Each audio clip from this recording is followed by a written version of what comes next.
C'est grâce à vos dons volontaires et réguliers que nous pouvons faire ce travail. Merci à tous.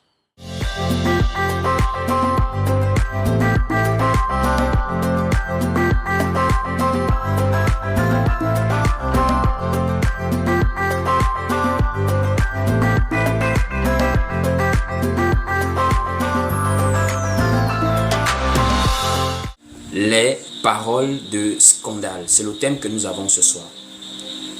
Alors, qu'est-ce qu'on entend par les paroles de scandale? Les paroles de scandale, c'est simplement les paroles de Jésus-Christ qui scandalisaient plusieurs personnes autour de lui à son époque. Vous savez, frères et sœurs, depuis le temps que Dieu a commencé à traiter avec les hommes, vous allez remarquer quelque chose. Lorsque quelqu'un vient avec le message de Dieu, l'ainsi dit l'Éternel, il est très souvent à contre-courant de la société de son époque. Il est très souvent à contre-courant du système de pensée de sa génération. Voici pourquoi vous allez remarquer quelques exemples. Au temps de Noé, le message que Noé prêchait était un message vraiment à contre-courant de son époque. Voici pourquoi plusieurs personnes de son époque n'ont pas cru en ce qu'il disait. Pas tant que Noé lui-même il était fou qu'il marchait nu, mais ce qu'il disait était invraisemblable, était incroyable pour les gens de son époque. Ça veut dire, imaginez au temps de Noé faire comprendre aux gens qu'il y aura une grande pluie, un grand déluge sur la terre qui va emporter tous les hommes et que le seul moyen d'être sauvé, c'est d'entrer dans un bateau, dans une arche qu'il construit. Ça veut dire, c'était choquant en fait. Puisqu'à son époque, les gens pouvaient être peut-être des religieux. Ils estimaient que non, Dieu nous aime trop. Nous allons prier Dieu. Dieu ne peut pas permettre que des gens puissent mourir. Nous allons prier Dieu. Il n'y a pas que l'arche. Donc les paroles de Noé en réalité étaient un scandale pour le temps de Noé. C'est la même chose pour le temps de Lot. Remarquez vous-même comment Lot a été rejeté. Ce qu'il disait a été minimisé à son époque. Lot fait simplement comprendre que ces hommes qui viennent d'arriver sont à l'ombre de mon toit. Ne leur faites pas de mal. Je vous donne mes filles qui n'ont pas encore connu d'homme, déshonorez-les. Faites comme vous voulez. Mais seulement ne faites point le mal. Ne cherchez pas à être en contact avec d'autres hommes comme vous. Prenez mes filles. Ça veut dire le message de Lot à Sodome et Gomorrhe était un message de scandale. Parce que la parole nous dit la populace s'était mise autour de la maison de Lot pour dire nous on veut telle chose. Fais sortir ces hommes. Mais Lot avait un message différent. Et très souvent les gens fonctionnent par la pensée populaire. Les gens très souvent ne fonctionnent pas par la parole de Dieu, mais des gens se créent des doctrines générales. Des doctrines générales. Et c'est à base de ces doctrines générales que les gens fondent leur foi. C'est ce qu'on appelle aussi des dogmes. Des dogmes, ce sont en réalité des positions que l'on a décidé soi-même ou encore un groupe de personnes de pouvoir en faire un appui par rapport à ce que l'on croit. Voici pourquoi vous allez remarquer le système catholique a ses dogmes. Les églises dites des réveils ont des dogmes. C'est déjà comme des vérités, alors qu'en réalité, le message de Dieu est souvent à contre-courant des vérités des hommes. Voici pourquoi on parle des paroles de scandale. Remarquez les prophètes. Même les prophètes que Dieu a envoyés en Israël ont souvent scandalisé les Israélites. Voici pourquoi ils n'ont pas écouté les prophètes. Et la parole le dit dans Jérémie. Je vous ai envoyé tous les prophètes dès le matin. Ça veut dire en réalité, le message que Dieu envoie est souvent un scandale pour les gens qui reçoivent le message. Seulement ceux qui sont prédestinés à croire en ce message. Voici pourquoi Jésus-Christ lui-même quand il arrive, il était en scandale. Parce que c'est lui qui a porté le message de Dieu, la grâce. Or, il apporte la grâce au milieu d'un peuple qui a toujours évolué dans la loi, dans les ordonnances charnelles où l'homme se bagarre pour pouvoir obtenir le salut, pour pouvoir être agréable à Dieu. Or, la grâce que Jésus nous montre, la grâce que Jésus nous apporte est une grâce qui passe par la foi. Voici pourquoi Hébreu dit, or sans la foi, il est impossible d'être agréable à Dieu.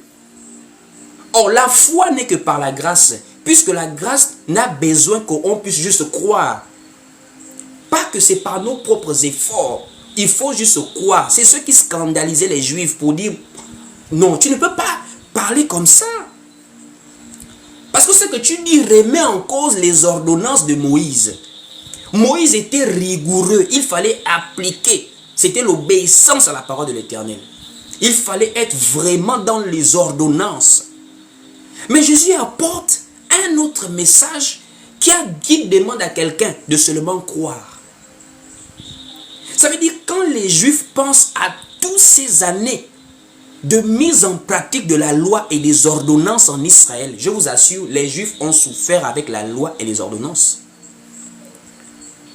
Les fêtes, les sacrifices et tellement de choses que les Juifs appliquaient, Jésus lui arrive pour dire crois et tu seras sauvé. Comment? Comme ça là.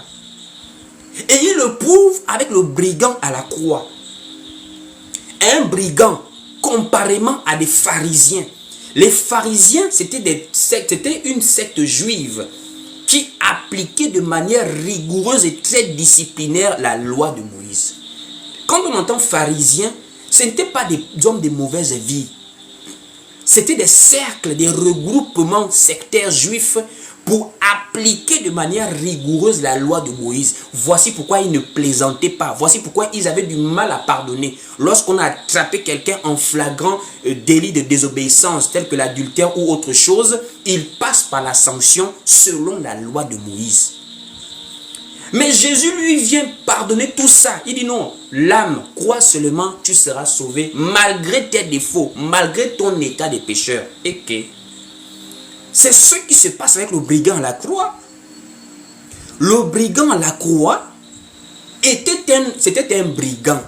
Ça veut dire, même seulement le qualificatif montre qu'il méritait son sort.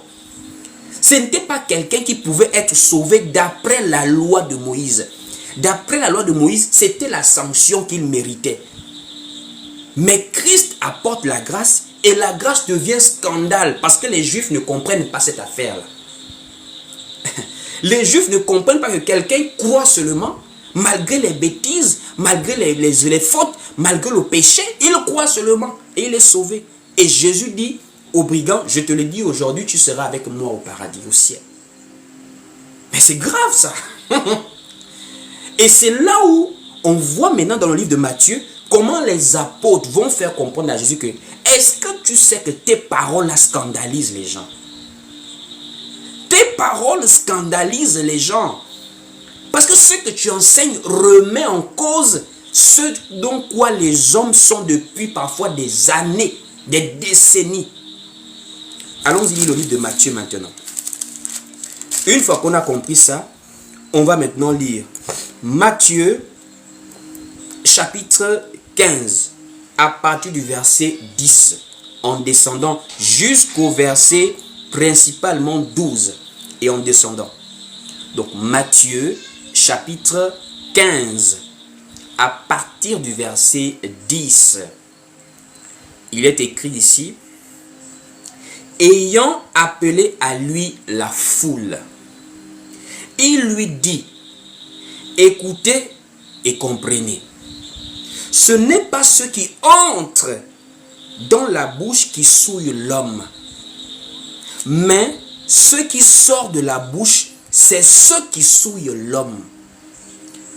Alors, ses disciples s'approchèrent et lui dirent, sais-tu que les pharisiens ont été scandalisés des paroles qu'ils ont entendues? Il répondit, toute plante que n'a pas plantée mon Père céleste sera déracinée.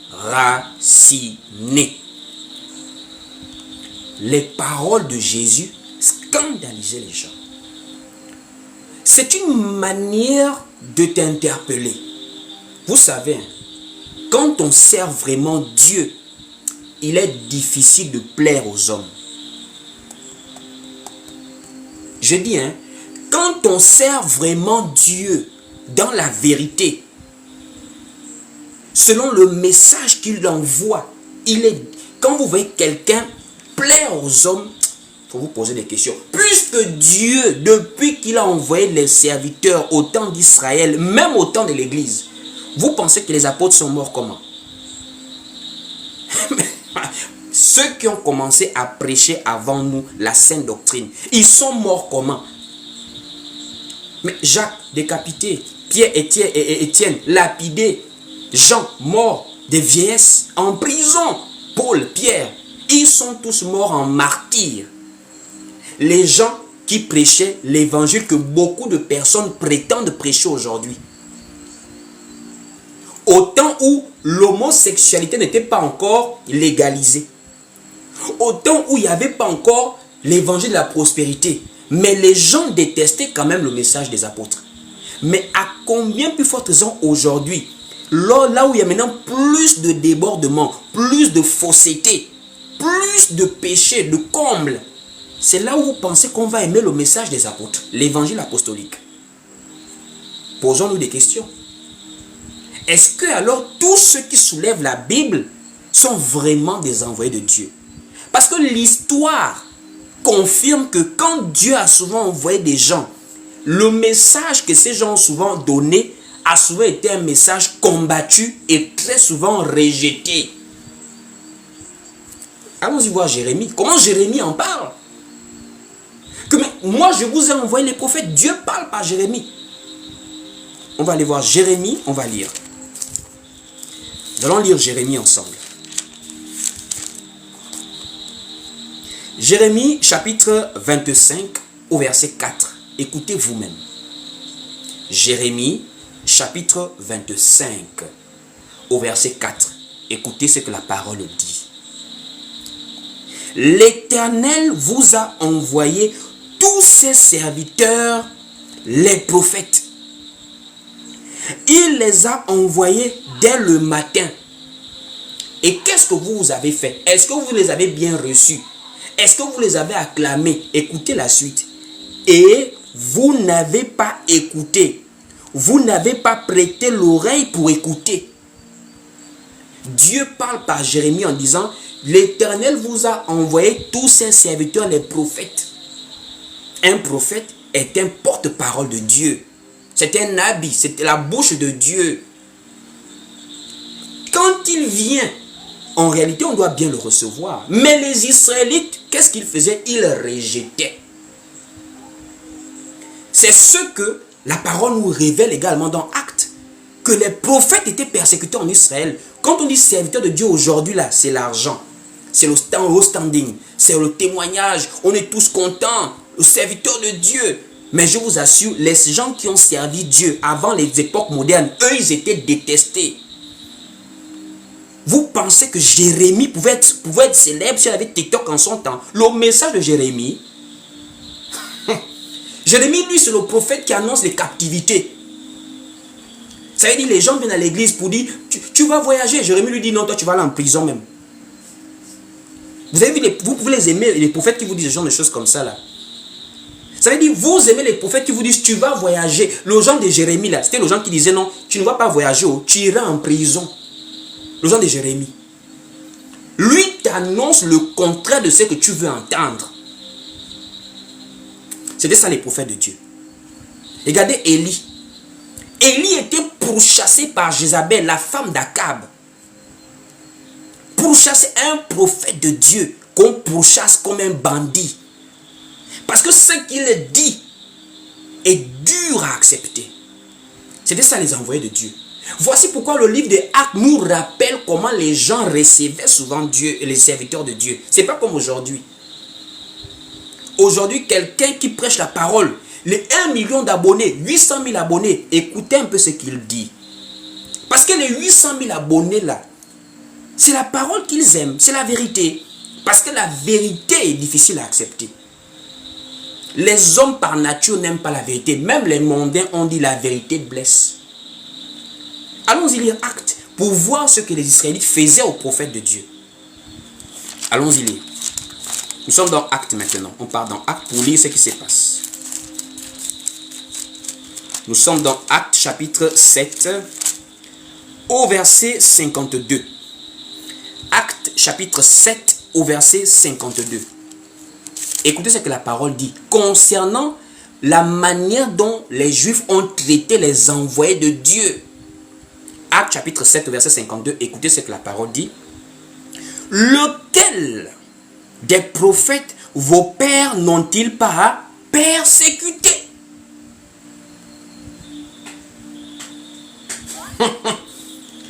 Ça veut dire en réalité, quand quelqu'un est envoyé de Dieu, il doit déjà s'armer à la pensée de la persécution. Je vais vous montrer que même les apôtres ont subi la persécution. L'église, les premiers saints ont subi la persécution. Ce n'est pas les chrétiens d'aujourd'hui. Les chrétiens d'aujourd'hui ne veulent pas entendre persécution. Si je suis le fils d'Abraham, le fils le serviteur de Dieu, si je suis chrétien, je lance le feu à tous mes ennemis. Est-ce que tu sais ce que les prophètes de Dieu ont vécu avant toi? Est-ce que tu sais? Est-ce que tu sais ce que les apôtres là ont vécu à cause de l'évangile qui te fait rire aujourd'hui là? Est-ce que tu sais? Je veux mon miracle aujourd'hui. Aujourd'hui, il y a un temps, ma soeur, tu parles de Jésus, tu vas en prison. Des gens ont donné leur vie pour cet évangile. Depuis le temps des prophètes, les hommes n'aiment pas la vérité. Quand tu vois trop de gens t'acclamer, trop de gens apprécier ce que tu fais, va un peu bien t'asseoir et compare le message de Dieu et ce qui sort de ta bouche. Parce que ce qui est aujourd'hui, c'est ce qui a été hier. Je vous assure, la vérité qui sort de la bouche des hommes de Dieu, vrais hommes de Dieu, a souvent été rejetée. A souvent été rejetée. Écoutez la parole. Donc nous sommes dans Acte 7, verset 52. Lequel des prophètes vos pères n'ont-ils pas persécuté? Ils ont tué. Donc les Juifs étaient les meurtriers des prophètes de Dieu. C'est la parole qui le dit.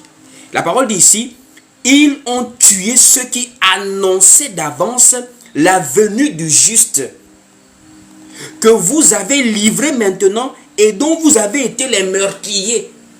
Donc ici, on voit qu'il y a un parallélisme entre ce que les Juifs faisaient autrefois et ce qu'ils ont fait au temps même des apôtres. Que de la même manière, vos pères ont persécuté et tué les prophètes de Dieu, mais de la même manière, vous avez été les meurtriers du juste maintenant. Même au temps des apôtres, la vérité a toujours été persécutée, détestée, rejetée des hommes. Voici pourquoi dans Actes, on montre qu'il y a eu une grande persécution. Pas petite, une grande persécution. Au 1er siècle, au temps de l'église primitive. On va aller lire. Actes chapitre 8 au verset 1er. Actes chapitre 8 au verset 1er. Écoutez vous-même. Il y eut en ce jour-là une grande persécution contre l'église de Jérusalem. Et tous, excepté les apôtres, se dispersèrent dans les contrées de la Judée et de la Samarie. Des hommes pieux ensevelirent Étienne et le pleureur à grand bruit. Une grande persécution. De nos jours, quand il y a les persécutions, on se lève pour lancer le feu. Alors que les apôtres, eux, ils demandaient que le Saint-Esprit les fortifie pour continuer à être dans la vérité. De nos jours, vous voyez même des pasteurs qui menacent. Tu me manques du respect, moi tu vas voir. Lève-toi, assieds-toi, pourquoi tu te lèves? Faut pas blaguer avec moi. Je suis dans le conseil de Dieu. Imagine quelqu'un a envie de se soulager. Il veut se soulager. Il est en besoin pressant. Faut pas jouer avec moi. Mais les apôtres, eux, ils étaient persécutés, mis en prison comme des malfaiteurs à cause de l'évangile, que nous sommes censés garder aujourd'hui le même évangile. Est-ce que vraiment c'est le même évangile que beaucoup prêchent encore aujourd'hui? Enfin, je ne sais pas. Comment tu prétends prêcher le même évangile que les apôtres, mais toi les gens t'aiment alors que les apôtres, eux, ils étaient rejetés. Quoi, tu prêches mieux que les Paul, mieux que les Pierre.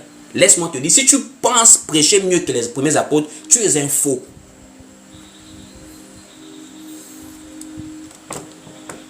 Je vais répéter, hein. Si tu penses prêcher mieux que les premiers apôtres, tu penses avoir plus de révélations que c'est que tu es déjà faux. Dans tout ce que tu es en train de faire, tu es faux et faux et faux.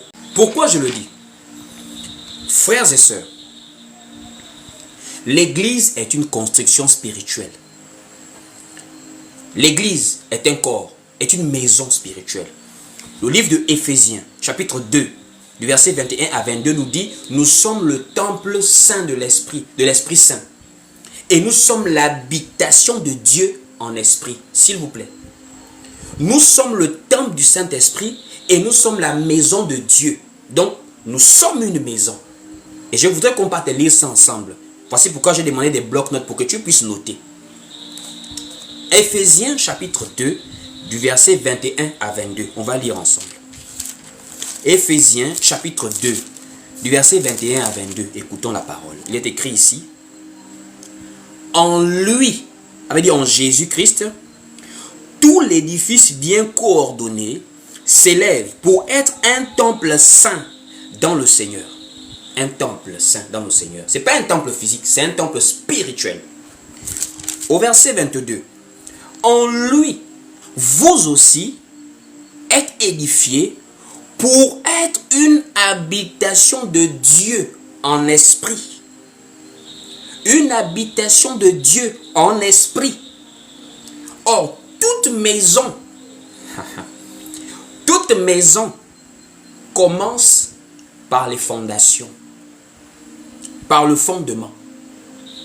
L'apôtre Pierre va dire, nous sommes les pierres vivantes. Ça veut dire c'est nous qui formons, chacun d'entre nous, les pierres qui s'édifient pour être la maison de Dieu. Mais cette maison a d'abord une base.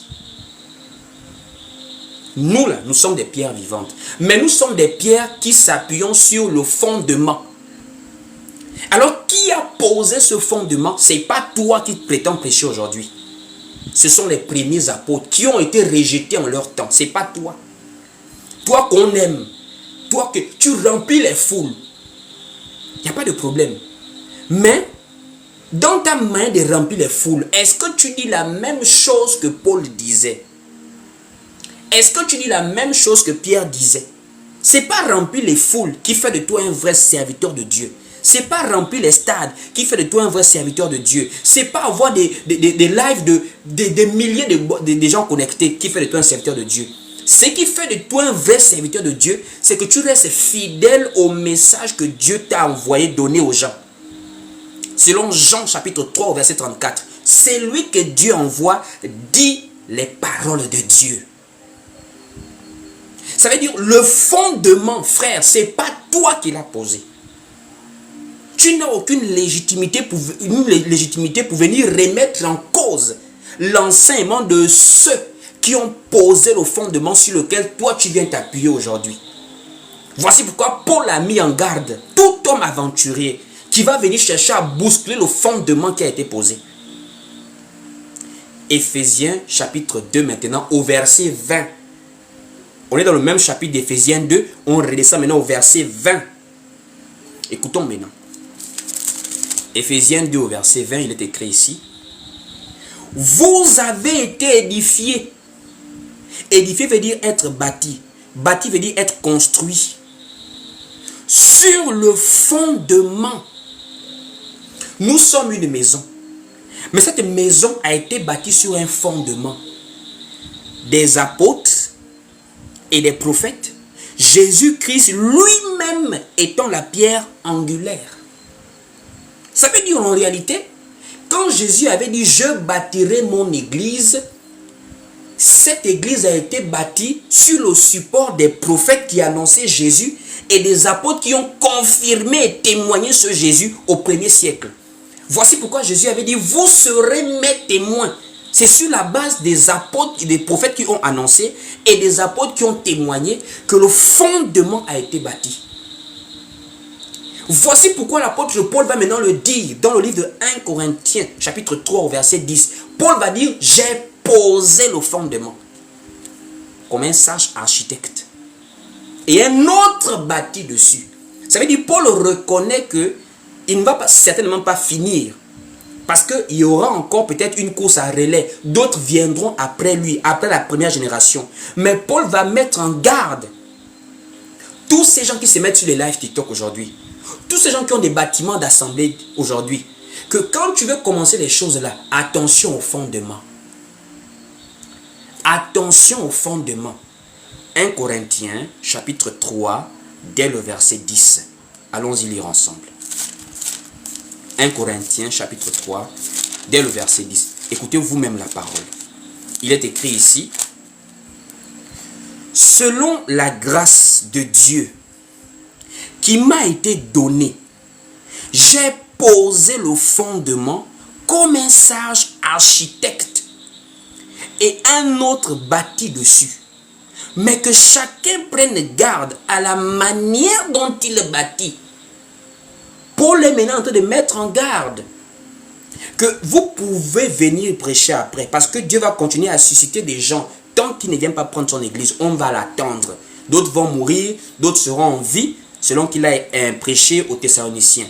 En attendant son retour, quand Dieu va susciter des personnes pour prêcher, attention à la manière dont tu vas prêcher. Parce que bâtir veut dire édifier. Et on édifie par la parole.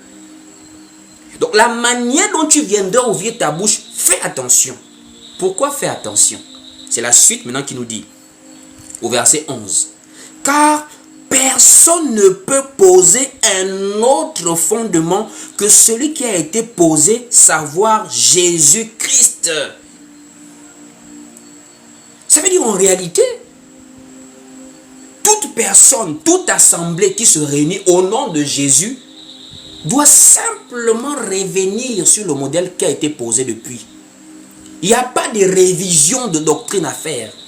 Il n'y a pas des améliorations. Il n'y a pas des adaptations. On doit rester sur la doctrine du Seigneur telle qu'elle a été laissée depuis le 1er siècle. La doctrine ne s'adapte pas au siècle présent. La doctrine n'est pas révisée.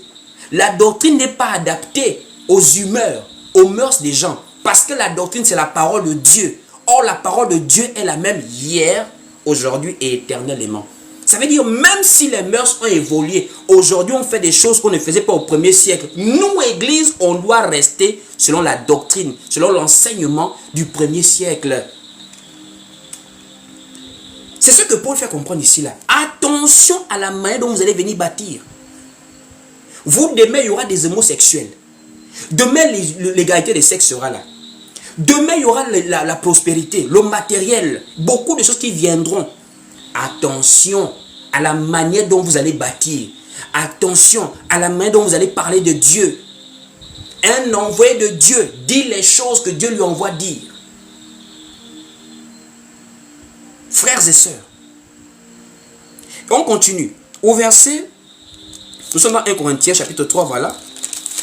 Nous sommes maintenant ici, à partir du verset 12, de 1 Corinthiens 3 au verset 12. Or, si quelqu'un bâtit sur ce fondement avec de l'or, de l'argent, des pierres précieuses, du bois, du foin, du chaume, l'œuvre de chacun sera manifestée. Car le jour la fera connaître parce qu'elle se révélera dans le feu. Et le feu éprouvera ce qu'est l'œuvre de chacun. Frères et sœurs, alors comparons simplement. Est-ce que les prédications des soi-disant hommes de Dieu scandalisent encore aujourd'hui? Comme les prédications de Jésus scandalisées. Comme les prédications des apôtres scandalisées. Je vous signale que l'apôtre Pierre a été menacé de ne plus prêcher au nom de Jésus. C'est pas que le nom de Jésus embêtait, parce que Jésus était un nom juif. Il y a d'autres personnes qui s'appelaient Jésus, comme Bar Jésus et d'autres. C'est pas le nom Jésus qui embêtait, c'était l'enseignement de Jésus qui embêtait. Parce que l'enseignement de Jésus s'opposait au système de pensée des pharisiens et des gens de leur époque. C'est pas Jésus qui embêtait, c'est l'enseignement. Voici pourquoi ils ont dit aux apôtres, vous avez rempli Jérusalem, pas du nom de Jésus, de votre enseignement. Donc en réalité, c'est l'enseignement de Jésus perturbe le monde.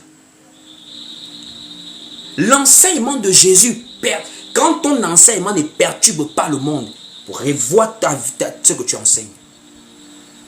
Parce qu'il est inadmissible. La parole de Dieu, depuis des siècles, depuis que Dieu traite avec les hommes, a difficilement été acceptée.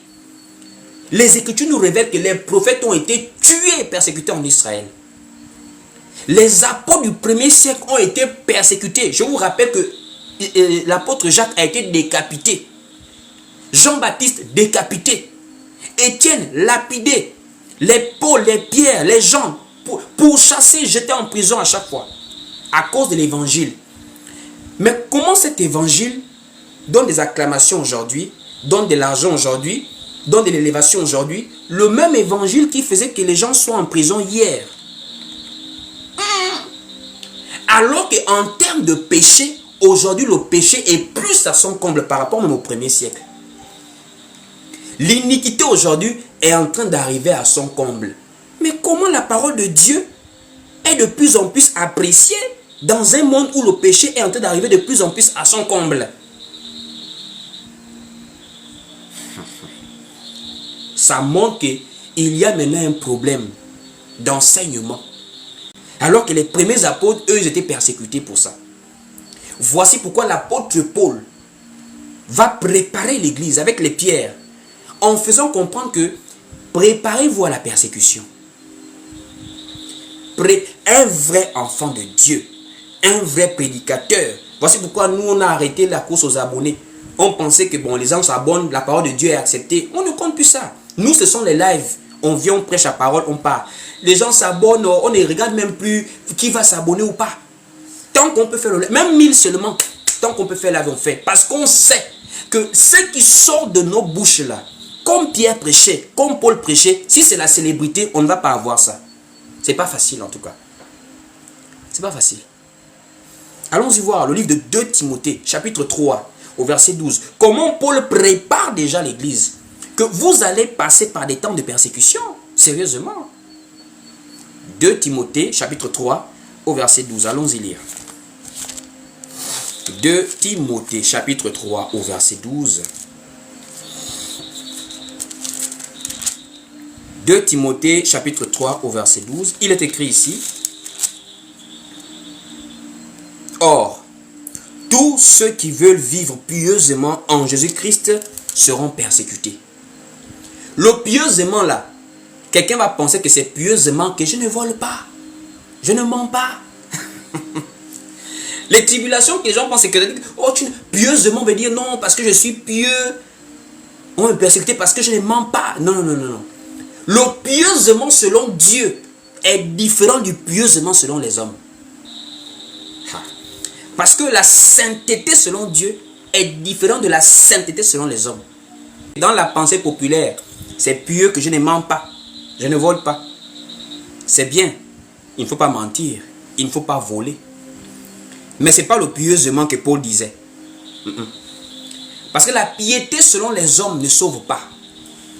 La piété selon les hommes, ce sont des exercices qui tendent à pouvoir se créer une discipline pour plaire à Dieu par ses efforts. Je répète, la piété selon les hommes, c'est un ensemble d'œuvres disciplinaires qui a pour objectif de chercher à plaire à Dieu selon ses propres efforts. Voici pourquoi les Juifs ont été confondus le jour de la Pentecôte. La parole nous dit, il y avait des Juifs, hommes pieux. Des Juifs, hommes pieux à Jérusalem le jour de la Pentecôte. L'apôtre Pierre prêche la parole. 3000 arrivent. Ils sont touchés par la prédication. Il dit, hommes, frères, que ferons-nous? L'apôtre Pierre va dire aux hommes pieux de se repentir. Vous connaissez la piété d'un Juif. Les Juifs, il n'y avait pas de scandale facilement pour dire non, il a trompé, il a couché avec elle, il a escroqué. Les Juifs étaient des rigoristes en termes de sainteté corporelle. Des rigoristes.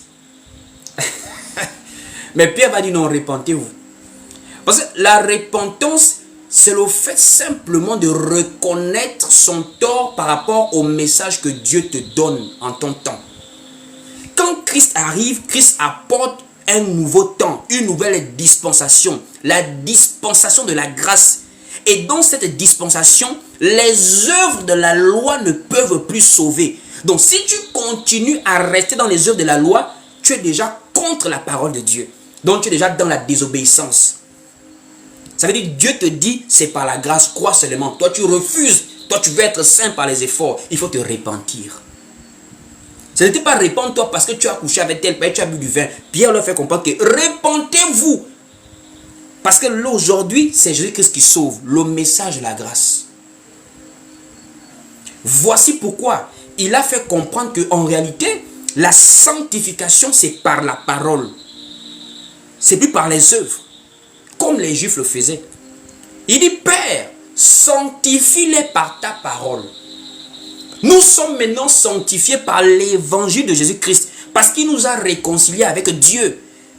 Donc le pieusement en Jésus-Christ là, veut dire, le fait de vivre selon la sainte doctrine va nous apporter des persécutions dans les derniers jours.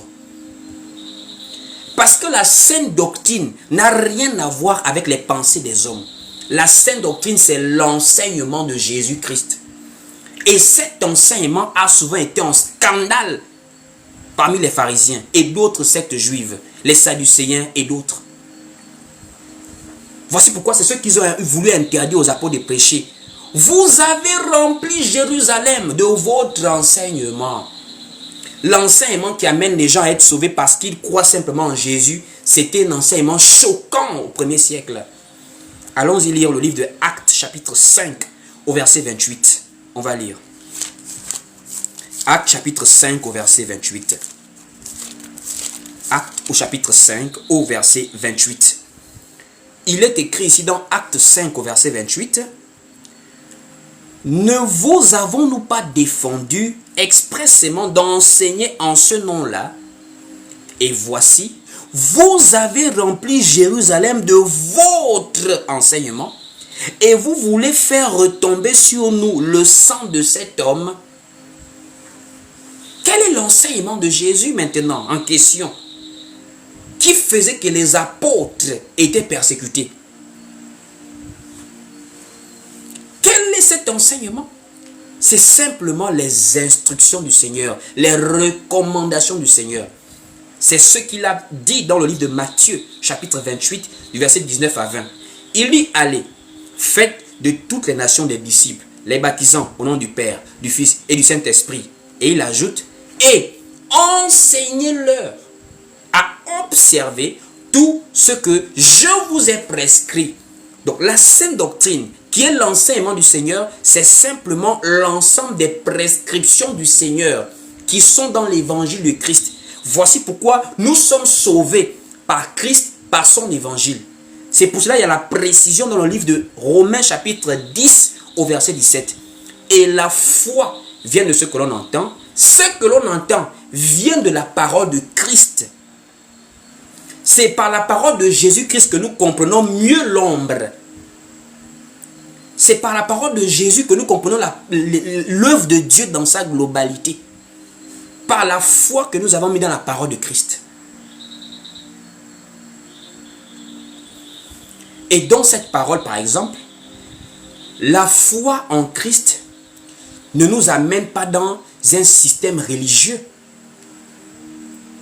La foi en Jésus-Christ ne nous amène pas dans un système religieux, dans un système d'habitude, dans un système de dogme. Ce sont des choses que quand vous dites aujourd'hui, là, ça scandalise les gens. Les bâtiments, les instruments, les chaises, les groupes, tout ce que vous voyez là, ce n'est pas dans l'évangile. C'est-à-dire, le fait de se réunir sans les chaises, ça ne fait pas que ce n'est pas l'église qui est là. On peut être église, on peut se réunir en assemblée sans les chaises, sans le micro. De nos jours, faire comprendre à quelqu'un qu'on va se réunir sous un arbre. Il n'y a pas de place. On n'a pas des moyens pour louer des salles comme les riches. Allons-y se réunir sous un arbre, sur une terrasse. Les gens vont être scandalisés pour dire, frère Willy, tu nous amènes où? Ça, c'est quelle église? Ça, ce sont les paroles de scandale. J'ai souvent dit, nous, on va se réunir dehors. Si vous attendez qu'on vous invite dans des assemblées, dans les bâtiments, venez me voir. On va aller dans des carrefours publics. On se réunit là. On prie Jésus. On chante Jésus. Tant qu'on ne dérange pas l'ordre public. Parce que c'est ça l'église. L'église, c'est simplement l'assemblée spirituelle de tous ceux qui croient en Jésus-Christ. Et qui physiquement sont représentés par des assemblées. Des groupes de croyants. Ce sont des choses qu'il faut ramener parce que c'est ça le vrai évangile qui scandalisait les juifs. Pour les juifs, on a le temple. Donc ça veut dire, c'est là la maison de Dieu pour les juifs. C'est là la maison de Dieu. Tu ne peux pas, dimanche, tu ne peux pas être chez toi le dimanche. Sinon, tu ne respectes pas Dieu. Mais Jésus fait comprendre à la femme samaritaine que l'heure vient. Et elle est déjà venue. Où ce ne sera ni sur cette montagne, ni dans le temple, ni à Jérusalem, que vous adorerez le Père. Donc Jésus met fin à l'adoration qui consiste à fixer un lieu comme étant la maison de Dieu. Cela est fini. La maison de Dieu, c'est nous-mêmes, peu importe où nous sommes et peu importe le jour.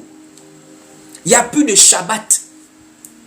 Il n'y a plus de jours spécifiques. Tous les jours sont les jours du Seigneur. Voici pourquoi dans le livre de Actes, chapitre 5, au verset 42, on dit ils étaient chaque jour assidus au temple. Il n'y avait plus les histoires de Shabbat. Aussi longtemps qu'on est disponible, on se réunit. Allons-y lire. Actes chapitre 5. Au verset 42, on va lire ça. On va lire, voilà. On va d'abord prendre Actes chapitre 2 au verset 46. Acte 2 au verset 46. Écoutez ce que la parole dit ici. Il est écrit ici. Ils étaient chaque jour ensemble assidus au temple. L'assiduité au temple.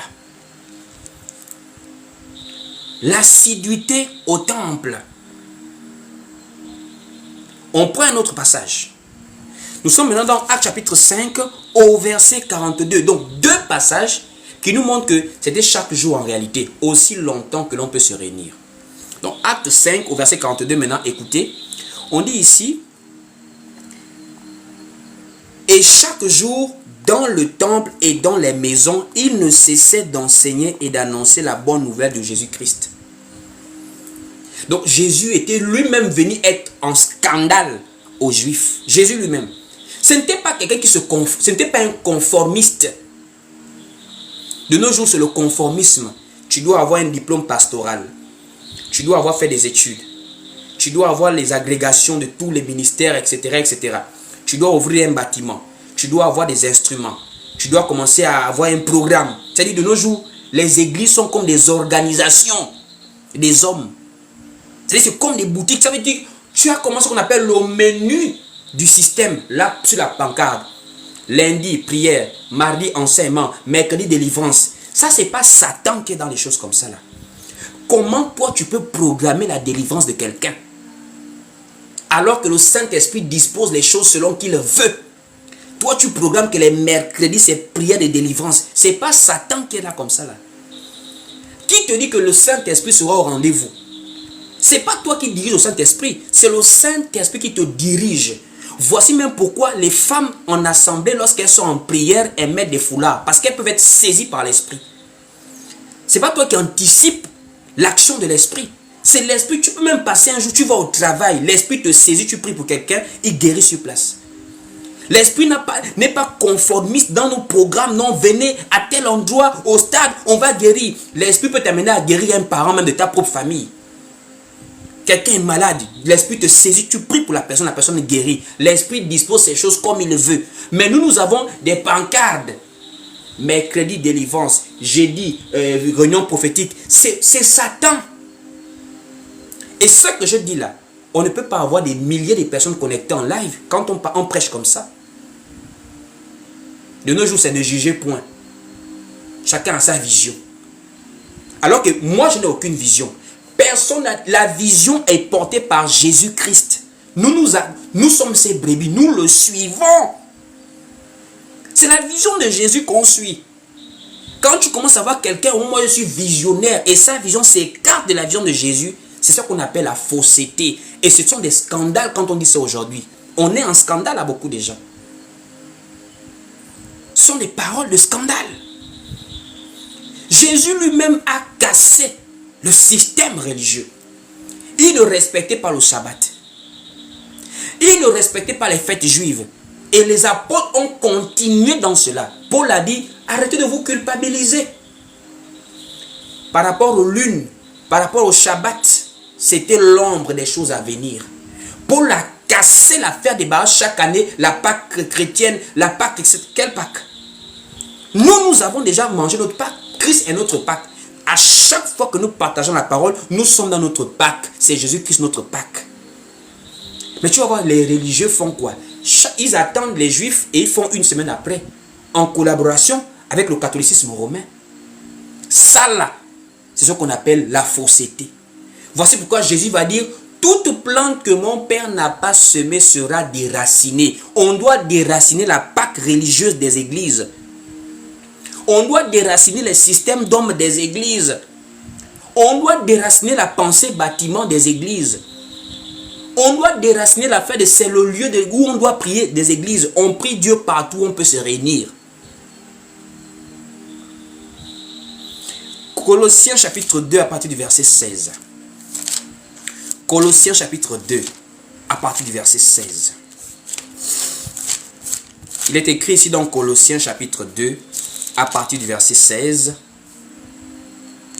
que personne donc ne vous juge au sujet du manger ou du boire ou au sujet d'une fête, d'une lune ou des shabbats.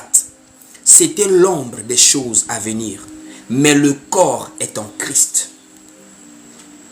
Le corps est en Christ. Ça veut dire en réalité, quand tu prêches la parole de Dieu, regardez les milliers de chrétiens soi-disant qui célèbrent la Pâque chaque année, la Pâque religieuse là. Imaginez comme nous sommes là, on dit ça c'est pas la parole de Dieu aujourd'hui. On ne peut pas nous apprécier. Ce qu'on dit là ne peut pas être accepté. Quand on dit que la théologie, le fait, ça veut dire de nos jours être homme de Dieu, c'est plus une affaire que tu vas forcer. Est-ce que tu as de l'argent, mon frère?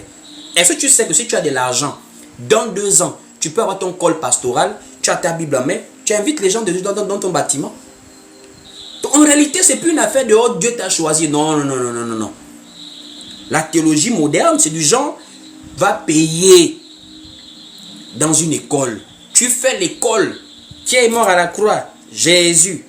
Qui était sa mère? Marie. Voilà. Qui était celui à qui Jésus a dit, je te donne la clé? Pierre.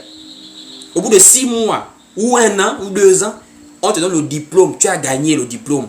Et on t'intronise pasteur ou apôtre ou prophète. Toi-même, quand tu prends ce titre, voici pourquoi il y a des gens, il ne faut pas les appeler prophètes ici, là. Faut pas appeler les gens n'importe comment prophète. Hein.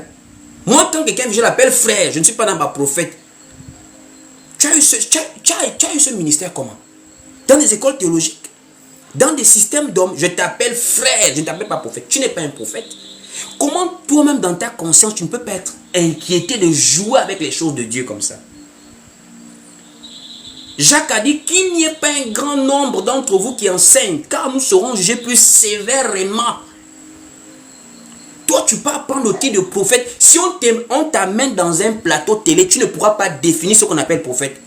Voici pourquoi au Gabon ici, une bande de faux prophètes se font humilier sur des plateaux. Parce que ce sont des bandits, ces gens-là. Ce sont des bandits. Non, ça c'est du banditisme. Quand vous les voyez gueuler dans leur bâtiment, ils gueulent. Non, ils sont acclamés. Je vois la puissance de Dieu. Oh, ma soeur, c'est du banditisme. Voici pourquoi, comme ils savent qu'ils ne prêchent pas bien, ils ont beaucoup de trafic d'influence. Eux, c'est beaucoup plus, c'est un truc qu'on les enseigne, le charisme dans la religion. Ils sont charismatiques, les manières de s'habiller, toujours la sainteté fabriquée. Mais c'est au niveau des Écritures que vous réalisez que ce sont des bandits, ces messieurs-là. Pourquoi? C'est dans des écoles théologiques qu'on a donné ces diplômes et ces titres prophétiques, pastoraux, etc. Leur ancêtre, c'est Jéroboam, qui a créé une école de sacrificateurs. Alors que Dieu, lui, se révèle. Dieu se révèle. Depuis Moïse, Dieu a parlé de Moïse. Et Dieu a parlé de quand il y aurait un prophète ou un songeur, c'est par la révélation. Prenons le livre de Nombre, chapitre 12, pour voir comment Dieu traite avec ses envoyés. Ce n'est pas une affaire d'école théologique, c'est de la chair. Nombre, chapitre 12, on va lire. Nombre au chapitre 12. Il est écrit ici dans Nombre, chapitre 12, à partir du verset 5, pour être précis. Nombre 12, au verset 5, il est écrit ici. L'Éternel descendit de la colonne de nuée et se tint à l'entrée de la tente. Il appela Aaron et Marie, qui s'avancèrent tous les deux. Et il dit, écoutez bien mes paroles. Lorsqu'il y aura parmi vous un prophète, c'est dans une vision que moi, l'Éternel, je me révélerai à lui. Dieu parle de révélation. Que je me révélerai, c'est dans un songe que je lui parlerai. Révélation. C'est pas étude. Dans l'église, ce que nous faisons, c'est l'enseignement. Mais ce n'est pas étude pour dire on va maîtriser Jésus. C'est le Saint-Esprit qui nous conduit dans l'enseignement. Voici pourquoi Jésus pouvait dire, lorsque le consolateur sera venu, l'Esprit de vérité, il vous conduira. En réalité, c'est l'Esprit qui enseigne au travers des prédicateurs, au travers des gens qui ont le don de l'enseignement dans la grâce, dans l'église. C'est pas tant que nous-mêmes, on a déjà la maîtrise, on a le doctorat des écoles pour dire non, je connais toute la Bible. Non, non, non, non, non. C'est le Saint-Esprit qui révèle à chaque fois des mystères. Voici pourquoi la même prédication, tu peux prêcher même 100 fois. L'Esprit peut toujours ajouter autre chose à chaque prédication. Parce que c'est une affaire de révélation. L'écriture est codée. Il faut révéler. C'est pas dire non, qui s'appelle le père de Jésus, oh Joseph, ça tout le monde connaît ça. Tout le monde connaît. Mais est-ce que tu sais pourquoi il a fallu que Joseph soit le père adoptif de Jésus? Pourquoi d'après toi? Oh Joseph, ce n'était pas le père de Jésus, c'était le fiancé de Marie. On sait ça. Je te pose la question, pourquoi il a fallu que Joseph soit le père adoptif de Jésus? Ça là, c'est pas l'école théologique qui va te dire ça. Il a fallu que Joseph soit le père adoptif de Jésus. C'est à cause de David. Puisque la parole nous dit c'est le rejeton de David. Il fallait qu'il vienne de David. Parce que quand on voit l'arbre généalogique, c'est par rapport à Joseph qu'on remonte jusqu'à David. Or, en même temps, il fallait qu'on passe par Joseph. En même temps, il ne fallait surtout pas que Joseph dépose sa sémence dans Marie. Parce que s'il déposait la sémence, Jésus allait être marqué du péché adamique. Voici pourquoi il a fallu que ça soit Joseph par rapport à la lignée. Mais il a aussi fallu en même temps qu'il ne soit pas, qu'il n'ait pas déjà touché Marie. Parce que l'enfant devait être saint. Voici pourquoi Jésus vient par la vertu de l'Esprit Saint. Et non par un contact physique. Mais malgré cela, il a fallu que Joseph soit dedans. Voici pourquoi la parole dit, l'ange avait été envoyé chez une vierge fiancée à Joseph. C'est pas par rapport à Marie, c'est Joseph. L'école théologique ne va te donner que la lettre, mais pas l'esprit. Allons-y voir le livre de Luc pour comprendre cela. Luc, chapitre 1er, je crois, à partir du verset 26. On va lire ensemble tout doucement. Luc, chapitre 1er, à partir du verset 26. On va lire pour comprendre ce qui se passe. Il est écrit ici dans Luc, chapitre 1er, à partir du verset 26. Écoutez vous-même. On dit ici, Au 6e mois, l'ange Gabriel fut envoyé par Dieu dans une ville de Galilée appelée Nazareth, auprès d'une vierge fiancée à un homme de la maison de David. Le rejeton de David, le lion de la tribu de Juda. C'est à cause de ça que Joseph intervient dans l'histoire là. Si vous ne savez pas, Joseph intervient, c'est pas Joseph lui-même, c'est la lignée. On dit, auprès d'une vierge fiancée à un homme de la maison de David nommé Joseph. Le nom de la vierge était Marie. Donc en réalité, Marie au contraire a eu la grâce d'avoir été fiancée à un homme de la maison de David. Les gens donnent les éloges à Marie. Non, Marie, c'est parce qu'elle était fiancée à Joseph. Parce que ce n'était pas Marie, c'était à cause de Joseph. Il faut le retenir aujourd'hui. L'affaire de Dieu, ce n'est pas théologique. Et comment s'appelait le père de Jésus? Oh Joseph, pourquoi? Ça montre la fausseté des écoles théologiques. Voici pourquoi ces gens ne peuvent pas s'asseoir pour discuter de la parole. Ils n'ont pas de révélation. Et Jésus avait fait comprendre que lorsque un aveugle conduit d'autres aveugles, les deux tombent dans un trou. C'est pour ça que les femmes prêchent. Pourquoi les femmes prêchent? C'est parce qu'ils sont restés dans la lettre. Oh, à Corinthe, il y avait des femmes impolies. Aucune justification biblique pour pouvoir expliquer pourquoi vous laissez les femmes prêcher. Oh, l'esprit n'a pas de sexe. À Corinthe, à l'époque, c'est-à-dire quelqu'un lui-même, il est en train de contredire Paul, l'Esprit Saint de Dieu. Il contredit Jésus. Il contredit Dieu lui-même. En disant que non, c'est parce qu'à Corinthe, alors que la lettre corinthienne te dit bien en quelque lieu que ce soit. Parole de scandale. Ce que je dis là, on ne peut pas être nombreux, frères et sœurs. Voici pourquoi ne suivez plus la masse. Ne suivez plus la masse. 1 Corinthiens, chapitre 1er. On va voir les destinataires de la parole. On va voir les destinataires de la lettre de Paul. Si c'était seulement à Corinthe. Est-ce que c'était seulement à Corinthe? On va les lire, la parole de Dieu. On va les lire. 1 Corinthiens, chapitre 1er. Pour voir à qui Paul s'adresse. Est-ce que c'est seulement aux Corinthiens? On va les lire. Il est écrit ici, dans 1 Corinthiens, chapitre 1er, au verset 2. 1 Corinthiens, chapitre 1er, au verset 2. À l'église de Dieu, qui est à Corinthe. À ceux qui ont été sanctifiés en Jésus-Christ, appelés à être saints. Et, conjonction de coordination.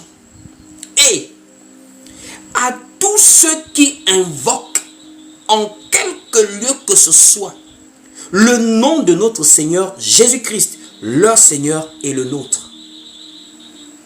On dit en quelque lieu que ce soit. Toi, même le français que tu es censé parler en prêchant aux gens, tu n'arrives pas à comprendre que en quelque lieu que ce soit veut dire partout. Donc ce n'est pas seulement aux Corinthiens que Paul s'adresse dans la lettre. Voici pourquoi l'interdiction de prêcher, ce n'est pas seulement aux Corinthiens, c'est partout ailleurs où les saints vont se rassembler. C'est ce qu'il va expliquer dans le livre de 1 Timothée chapitre 2. Il va dire car il va remonter à la formation de l'homme et de la femme. Adam a été formé le premier. C'est pour ça que les femmes prêchent. Mais aujourd'hui, comment pouvez-vous remplir des foules en disant que la femme ne prêche pas? La femme ne doit pas enseigner dans l'église de Dieu. Vous ne pouvez pas remplir des stades. Votre parole est un scandale. Les gens vont boucher les oreilles à ce que vous dites. Ils vont aller chercher ceux qui prêchent ce que eux ils aiment entendre. Voici pourquoi Paul va dire dans 2 Timothée chapitre 4, ils se donneront une foule de docteurs selon leurs propres désirs. De nos jours là, laissez ces bandits là, c'est le peuple lui-même qui choisit de nos jours d'être avec des bandits. De nos jours c'est un choix. Hein? La fausseté de nos jours, eux-mêmes ils choisissent. Tout ce que je dis là, quelqu'un est là, paf, mais après non, je ne suis pas convaincu. Si la parole ne te convainc plus, maman, pleure pour ton âme. Parce que c'est par la parole que Jésus-Christ nous sauve. Si sa parole ne te convainc plus, pleure pour ton âme. Pleure pour ton âme. C'est pour dire les paroles de Jésus sont des paroles de scandale. Parce que ces paroles disent la vérité qui parfois est à contre-courant de ce que les hommes pensent. Voici pourquoi dans Ésaïe, la parole dit « Aussi élevé qu'est le ciel et la terre, sont mes pensées au-dessus de vos pensées. » C'est pour cela que Jésus avait dit « Arrière de moi, Satan », il avait dit ça à Pierre. Il avait dit « Parce que tes pensées ne sont pas les pensées de Dieu, mais celles des hommes. » Quand tu vois l'égalité du sexe entre l'homme et la femme, mais il y a des pasteurs qui enseignent ça, que l'homme et la femme sont égaux. Mais ça, c'est-à-dire, vous voulez voir Satan comment? Satan, vous pensez que Satan c'est quoi en fait? Satan il est comment? Satan, c'est tout ce qui s'oppose à la parole de Dieu. Voici pourquoi Jésus avait dit à Pierre, arrière de moi, Satan. Il a dit Satan. Mais c'était Pierre qui était là. Et il explique pourquoi il dit Satan. Parce que tes pensées, Satan c'est ceux qui s'opposent à la parole de Dieu. Depuis la pensée jusqu'à la parole même. Que Dieu véritablement t'amène à revenir vers les paroles de Jésus-Christ. Même si elles vont scandaliser les gens autour de toi, accepte de scandaliser les gens pourvu que tu sois sauvé. Voici pourquoi le livre de Romains nous le dit. Ne vous conformez pas. Ne vous conformez pas au siècle présent. Mais soyez transformés par le renouvellement de l'intelligence. Parce que le conformisme, l'église n'est pas dans le conformisme. L'église n'est pas dans le conformisme. Lorsque vous voyez une église s'adapter déjà au monde dans lequel elle est, ça veut dire que cette église, ce n'est même pas une église de Dieu. C'est un regroupement de bandits, d'aveugles. Parce que la vraie église de Dieu, c'est comme un phare. C'est ce qui est clair. Et le monde actuel est dans les ténèbres. Ça veut dire si on commence à être comme les mondains, c'est qu'il n'y a plus la lumière en nous. C'est qu'il n'y a plus la lumière en nous. Que par cet enseignement, le Seigneur te délivre. Le Seigneur te ramène vers sa parole.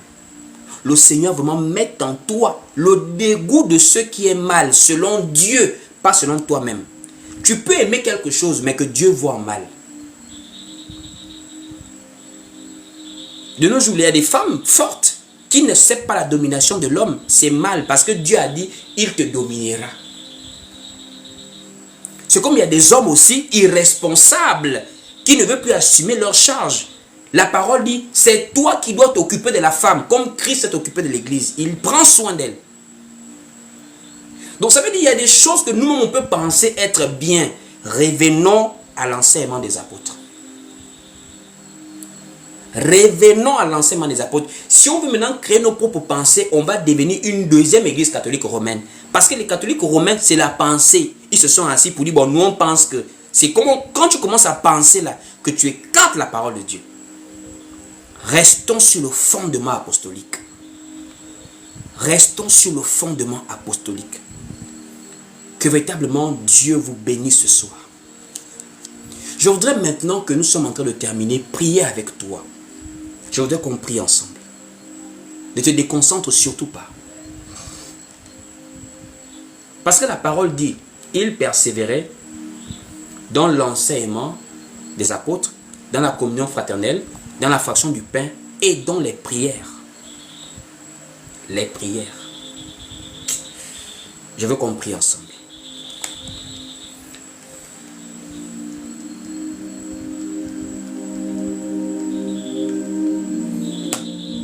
Je veux qu'on prie ensemble.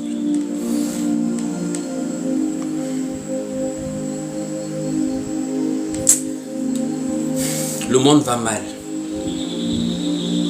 Le monde va très très mal, frères et sœurs. Le monde va très très très très mal. Et plusieurs personnes sont en train de s'infecter par les souillures du monde, par le conformisme. Seigneur mon Dieu, je te prie. Seigneur, c'est toi qui nous as choisis. C'est toi qui nous as appelés. C'est toi qui nous as prédestinés C'est toi qui nous as justifiés. Et c'est toi qui nous as glorifiés, Seigneur. Tu as choisi ce peuple malgré son état de pécheur naturel, malgré ses manquements, malgré ses défauts, pour que ce peuple porte ta parole. Ça ne dépend pas de celui qui veut, ni de celui qui court, mais de Dieu qui fait miséricorde. Et Seigneur, que ta miséricorde surabonde encore, afin que ta grâce ramène le fils prodigue, ramène la brebis égarée, réveille quelqu'un endormi, afin que mon Dieu, mon roi, là où tu nous fais des reproches, tu puisses nous relever, Seigneur. Tu nous enseignes que la chair est faible, l'esprit est disposé. Nous te supplions, dans le nom de Jésus-Christ, que nous puissions rester sur le fondement apostolique. S'il faut que nous soyons persécutés comme nos prédécesseurs, nous acceptons la persécution pourvu que nous soyons obéissants à ta parole. Nous te supplions d'être au contrôle de nos vies et qu'en toutes choses, ta parole soit le centre et l'appui de nos vies. Dans le nom de Jésus-Christ, nous avons ainsi prié.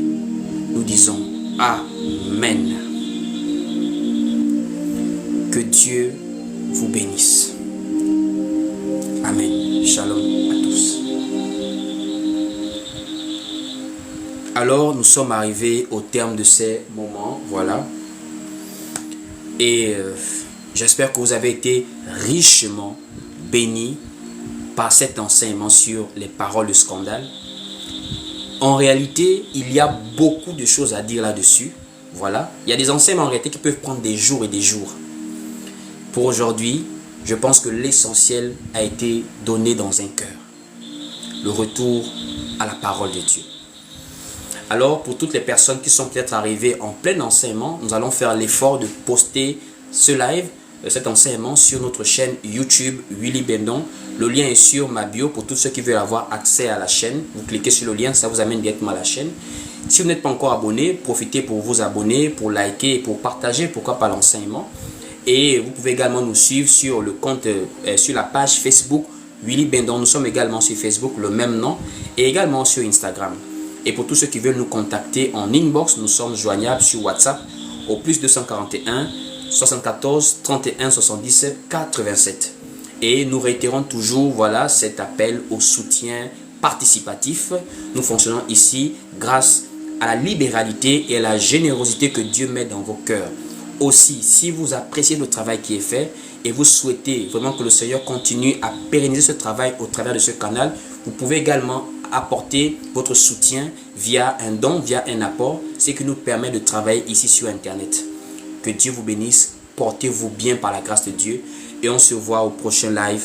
Shalom et portez-vous bien. Paix et grâce à tout le monde.